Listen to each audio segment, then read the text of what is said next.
자, 미국 증시의 분위기를 생생하게 전해드리겠습니다. 이항영의 월가이드 시간이고요. MTN 이항영 전문위원 함께하겠습니다. 어서 오세요. 네, 안녕하세요. 네, 안녕하세요.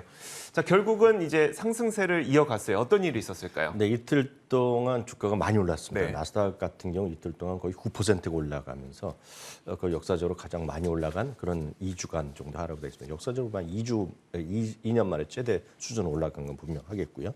주간 단위로 보면 S&P 500은 5.9%, 다우지수는 4.1%, 나스닥이 8.1%가 올라가는 모습을 보여줬습니다. 실제로 보면 주간 단위로 봤을 때는 모든 섹터가 거의 대부분이 올랐다라고 보셔야 되겠고요.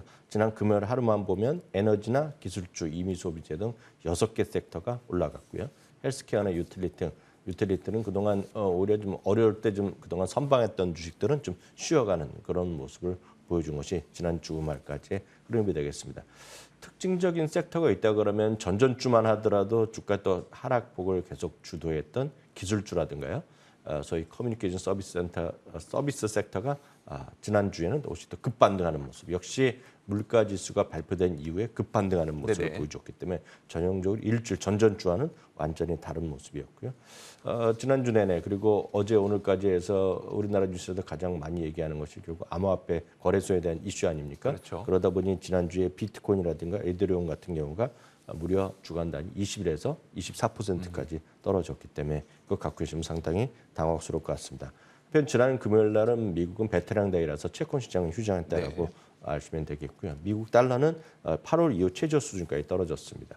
우리나라 지금 달러 원도 1,300원대 초반까지 급락한 거 아닙니까? 그러다 보니 전 세계가 다시 뭐 달러에 대한 방향성에 대해서 또 논란이 많은 현실이 되겠고요. 반면에 금값이라든가 유가는 지난주에 좀 반등하는 모습을 보인 것이 특징이 되겠습니다. 그 한 가지요. 그 미시간 대학교 소비자 신뢰 지수가 좀 많이 하락해서 이게 외신에서 나오기로는 우리가 흔히 말하는 잘 떨어지지 않는 스티키 인플레이션에 대한 우려가 좀 강한 것 같다라는 보도가 있었는데 어떤 내용일까요? 이게? 네, 맞습니다. 소비자 신뢰 지수가 예비치가 나왔습니다. 네네. 예비치 이제 확정치, 수정치 이런 순서대로 나오는데 예비치가 54.7한 개 나왔습니다. 지난달에 거의 60포인트였기 때문에 상당히 많이 떨어졌다라고 보셔야 되겠고요. 여기에는 이제 기대 인플레이션 이런 것들이 지난달보다 오히려 조금 더 올라가는 네네. 모습을 보여줬기 때문에 걱정들을 하는 거죠. 다만 이런 걱정들을 하는 이런 것들이 오히려 주식시장에서는 지금 모든 것이 좀 호재를 인식하는 거죠.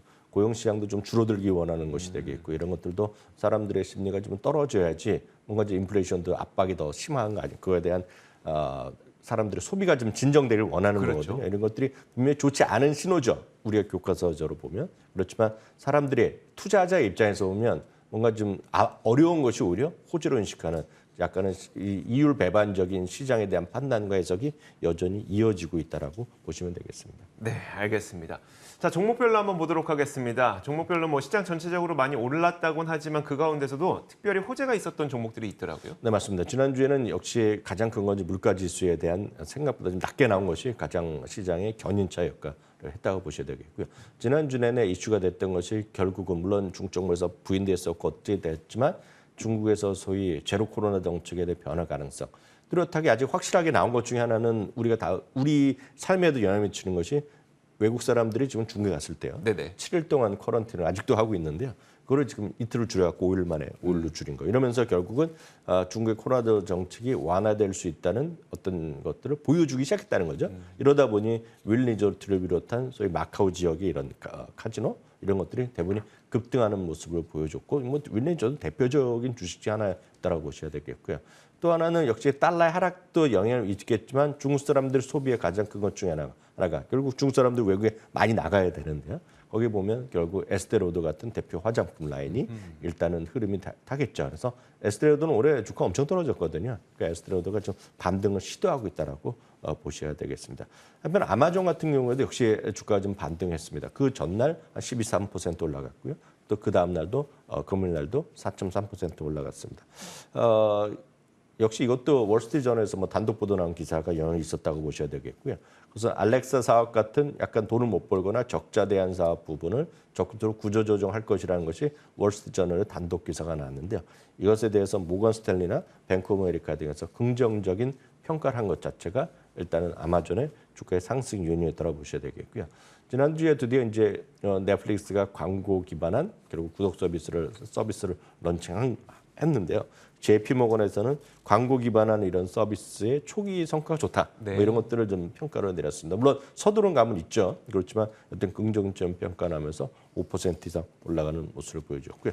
시티그룹에서는 GM에 대해서 다시 한번 탑픽 리스트에 확인했습니다. 반면에 이제 좀 떨어진 것들을 보면 뱅크 오브 아메리카에서는 우주항공 방위 주식들이 지난주 포함해서 상당히 주가 잘 나갔거든요. 네네. 로키드 마이튼과는 얼마 전까지도 사상 최고가였는데요. 흐름에 맞지 않을 수도 있고 많이 올랐을 수도 있죠 분명히. 그러다 보니 우주 항공 방위 산업 이런 쪽에 전반적으로 투자액은 조금 내린 종목들이 나왔습니다. 그러다 보니 로키드 마틴도 떨어지고요. 노스럽 그루먼도 7.3% 떨어졌습니다. 특징주는 JP모건에서 매수해서 매도로 두 단계로 내려놨습니다. 그럼에도 불구하고 인텔은 소폭 주가가 좀 올라가는 모습으로 보여줬고요. 내일 또 추가적으로 조금 더 확인해서 말씀드리겠지만 캘퍼스 있지 않습니까? 미국 최대 연기금에서 연기금이죠. 네. 최근에 주식을 산 것이 한 대여섯 종목 있는데 역시 그 중에서는 애플과 마이크로소프트가 들어가고요. IBM 그리고 제너럴 일렉트릭 그리고 인텔 이런 것들을 조금씩 사는 것으로 알려지고 있는데요. 내일 더 봐서 자세히 말씀드리도록 하겠습니다. 알겠습니다. 그럼 지금 상황에 대해서 월가에서는 정리하고 나와라 이런 평가일까요? 아니면 지금 불타게 해라 이런 평가일까요? 역시 엇갈리는 모습 보이고 네네. 있는데요. 시티그룹은 자체적으로 S&P 500에 대한 숏 포지션을 정리하는 시각 그리고 그렇게 좀 얘기를 하고 있습니다. 특히 이제 새롭게 악재로 나올 만한 것이 또 당장은 없다는 거죠. 역설적으로 보면 12월 고용 보고서가 다음 달 초에 나오죠. FOMC나 이런 것 CPI가 결국 다음 달 중순까지 나온단 말이죠. 그때까지는 새롭게 시장에 악재가 나올 것이 없기 때문에 앞으로 2주 내지 6주 정도는 숏 스퀴즈가 계속될 가능성이 있다라는 다소는 긍정적 얘기를 하고 있고요. 펀드 스트레스의 탑리도 비슷한 얘기입니다. 늘 얘기하다 듣고 이번에도 소비자 물가 지수 나오잖아요. 아주 긍정적으로 얘기했는데요. 연말까지 25% 상승할 것이라는 또 꿈과 희망을 다시 한번 확인해 줬습니다. 네, 알겠습니다. 자, 이렇게 미국 증시의 분위기를 생생하게 전해드렸습니다. 이항영의 월가이드 MTN 이항영 전문위원과 함께했습니다. 고맙습니다. 자, 저희 굿모닝 글로벌 여기서 마치겠습니다. 이어지는 출발 성공 투자 통해서 국내 시장에 대한 대응 전략 잘 세우시길 바라겠습니다. 저희는 내일 같은 시간에 찾아오겠습니다. 함께해 주신 여러분 고맙습니다.